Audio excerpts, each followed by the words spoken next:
ദിവസത്തെ ഹോസ്പിറ്റൽ വാസമൊക്കെ കഴിഞ്ഞ് 4ാമത്തെ ദിവസം നമ്മൾ വീട്ടിലോട്ട് വരുന്നതാണ് കേട്ടോ കാണുന്നത്. വീട്ടിലോട്ട് വരാനൊക്കെ അല്ലുട്ടന് ഭയങ്കര ഇൻട്രസ്റ്റ് ആയിരുന്നു കേട്ടോ. അതെ, ഗേറ്റ് വരെയൊക്കെ ആള് ഓടിച്ചാടിയൊക്കെ വന്നു. ഗേറ്റ് എത്തിയപ്പോൾ പതുക്കെ ഇങ്ങനെ സ്റ്റോപ്പായിട്ടോ. അകത്തേക്ക് കയറാനായിട്ട് ആൾക്കൊരു ചമ്മല്. കാരണം അല്ലുട്ടന് എത്ര അടുപ്പമുള്ളവരാണെങ്കിലും 2 ദിവസം കാണാതെ പിന്നെ കാണുമ്പോൾ ഭയങ്കര നാണമായിരിക്കും കേട്ടോ. അപ്പം അമ്മയൊക്കെ ഫേസ് ചെയ്യാനായിട്ട് ആൾക്ക് ഭയങ്കര നാണം. ഒരു ഇത്തിരി നേരത്തെ പ്രശ്നമുള്ളൂ, അത് കഴിയുമ്പോൾ ആൾ ഓക്കെ ആവും കേട്ടോ. അങ്ങനെ ഒരു കണക്കിന് അല്ലുട്ടനെ ഞാനിങ്ങനെ കയറ്റി അകത്തോട്ടൊക്കെ കയറ്റി കൊടുത്താണ് കാണുന്നത്. പക്ഷെ ഏറ്റവും വിഷമമുള്ള കാര്യം ഇതൊന്നല്ല കേട്ടോ. ഏറ്റവും വിഷമം ഇവിടെ കിടക്കുന്ന ഒരാൾക്കായിരുന്നു. എന്നെ 2-3 ദിവസം കാണാത്തതിലുള്ള വിഷമമാണ് കേട്ടോ മൊത്തം ആൾക്ക്. എല്ലാ ദിവസവും ഉണ്ടല്ലോ രാവിലെ ഇവൻ എൻ്റെ റൂമിൻ്റെ പുറത്ത് വന്ന് എന്നെ കാത്തിങ്ങനെ കിടക്കുന്നതാണ് പറയണേട്ടോ അമ്മ.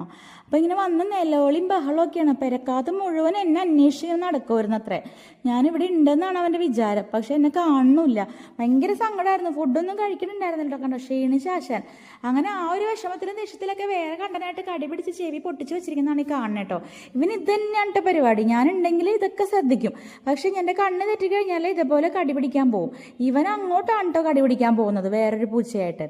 പക്ഷെ നമ്മൾ വിചാരിക്കും ആ പൂച്ചയെ ഇവൻ കടിച്ച് കൊന്നു കളഞ്ഞെന്നൊക്കെ വിചാരിക്കും. അങ്ങനത്തെ ഇടിപിടുത്താണ്. പക്ഷെ എല്ലാം കഴിഞ്ഞ് നോക്കുമ്പോൾ ആ പൂച്ചയ്ക്ക് ഒരു കുഴപ്പമുണ്ടാവില്ല. ഇവനായിരിക്കും ഫുള്ള് പരിക്ക് പറ്റിയിരിക്കുന്നത്. പിന്നെ ഇവനെ ഹോസ്പിറ്റലിൽ കൊണ്ടുപോകാനോ ഇഞ്ചക്ഷൻ എടുപ്പിക്കാനാണ് എനിക്ക് നേരം കേട്ടോ.